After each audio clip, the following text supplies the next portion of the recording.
कोई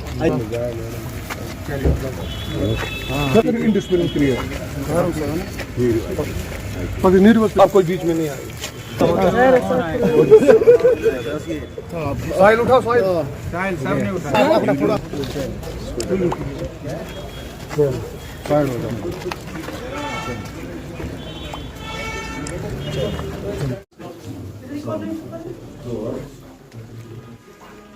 औज़ुबिल्लाहिमिनश्शैतानिर्रजीम बिस्मिल्लाहिर्रहमानिर्रहीम। काबिल इज्जत, काबिल कदर और हमारे कायदी कारवान हैं, वो है जनाब श्री अशोक कोल जी साहब। चलो चलो चलो चलो चलो चलो चलो चलो चलो चलो वेलकम वेलकम वेलकम वेलकम चलो चलो चलो चलो चलो चलो अशोक कौल साहब जिंदाबाद, अशोक कौल साहब जिंदाबाद, चलो चलो। आज बांडीपुरा हमारे ऑफिस में एक मीटिंग यहाँ हमने की है। इस मीटिंग में दो तीन टॉपिक्स हमने आज डिस्कशन में लाए हैं। पहला टॉपिक हमारा था कि ये जो सेवा पखवाड़ा इस समय चल रहा है 2 अक्टूबर तक वो चलेगा। 17 सितंबर प्रधानमंत्री नरेंद्र मोदी जी के जन्मदिन से लेकर और 2 अक्टूबर तक ये फोर्टनाइट सेवा का ये चलेगा। इसके बारे में पिछले दिनों हमने क्या क्या काम किए हैं और आगे जो दिन बचे हैं उनमें हमको क्या क्या काम करने हैं, इस पर हमने यहाँ चर्चा की। मैं आपको ये बताकर बड़ा हर्ष मुझे हो रहा है कि बांडीपुरा ने जितने भी कार्यक्रम थे, वो चाहे रक्तदान था, ब्लड डोनेशन था, वो चाहे फ़ोटो एग्जिबिशन था, वो चाहे फ्री मेडिकल कैंप्स लगाने थे, वो चाहे प्लांटेशन की ड्राइव थी, वो चाहे टीबी पेशेंट्स को अडॉप्ट करने की बात थी, इन सब कामों में बांडीपुरा ने बहुत अव्वल रहा है, बहुत आगे रहा है। ये सुनकर मुझे बड़ी प्रसन्नता हुई आज यहाँ अपने कार्यकर्ताओं के बीच में। जो इलेक्टोरल प्रोसेस शुरू हुई है, इलेक्शन कमीशन ऑफ इंडिया ने और यहाँ के इलेक्टोरल ऑफिसर ने जो इलेक्टोरल प्रोसेस शुरू की है, draft electoral rolls, draft voter list उन्हें दिए हैं। उन ड्राफ्ट वोटर लिस्टों पर BLO और हमारे कार्यकर्ता काम कर रहे हैं। हर पार्टी के BLA 2 होता है, BLA 1 होता है, वो काम कर रहे हैं।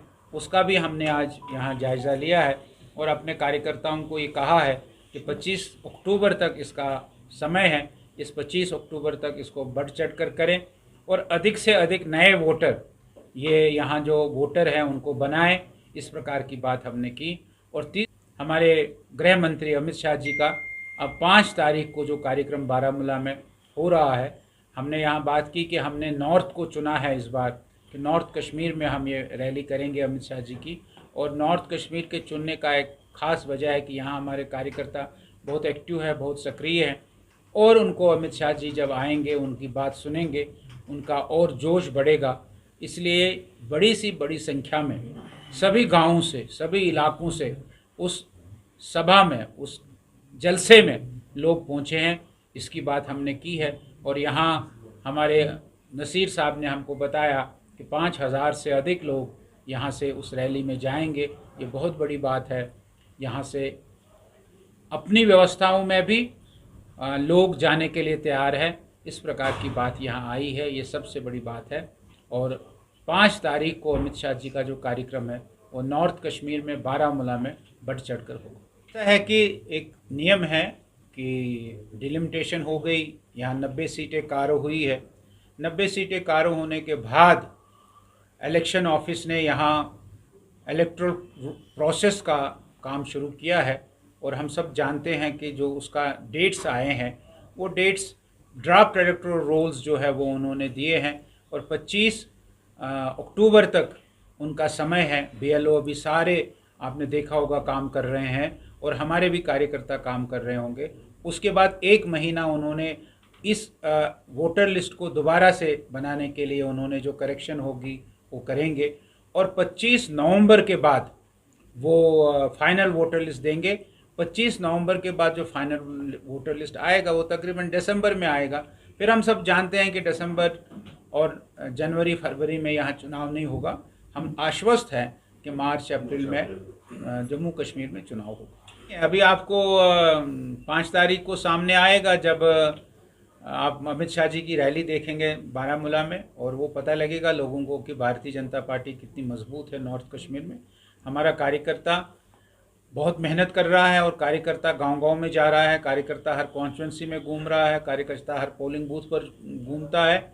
ये सारी बातें जो है ये चुनाव के समय सामने आएंगी और आप देखेंगे जो हमारे स्टेट के प्रेसिडेंट रविंद्र रैना जी जो बात कह रहे हैं, पीछे भी यहाँ आए थे, आपसे भी उन्होंने बात की और उन्होंने घोषणा की कि इस बार 50 पार बीजेपी करेगी और बीजेपी का मुख्यमंत्री होगा। ये पूरी बिल्कुल मेहनत के साथ हमारे कार्यकर्ता, हमारे लोग कहते हैं, ऐसा मेरा मानना है। ऐसा है कि जब डेली वेजर्स का हमने 9,000 करवाया, 9,000 रुपया उनका हो गया और अभी आपने देखा होगा कि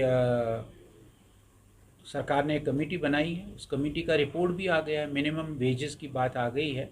उन मिनिमम वेजेस से आपने देखा होगा उसका जब आप अनुमान लगाएंगे तो अच्छी खासी रकम जो है एक डेली वेजर को मिलेगी।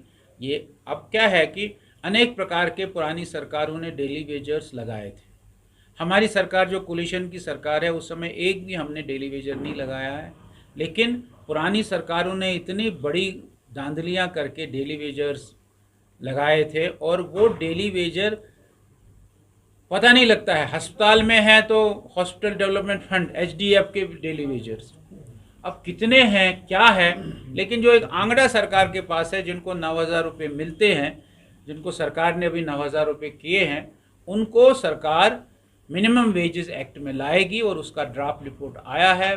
गवर्नर साहब अभी आएंगे, गवर्नर साहब उस रिपोर्ट को देखेंगे। हमारी एडमिनिस्ट्रेटिव कमेटी जम्मू कश्मीर की बैठकर डेली वेजर्स का जो मसला है वो बहुत जल्दी ही हल होने वाला। मजीद मुनफरिद और दिलचस्प वीडियोस के लिए हमारी YouTube चैनल जरूर सब्सक्राइब करें।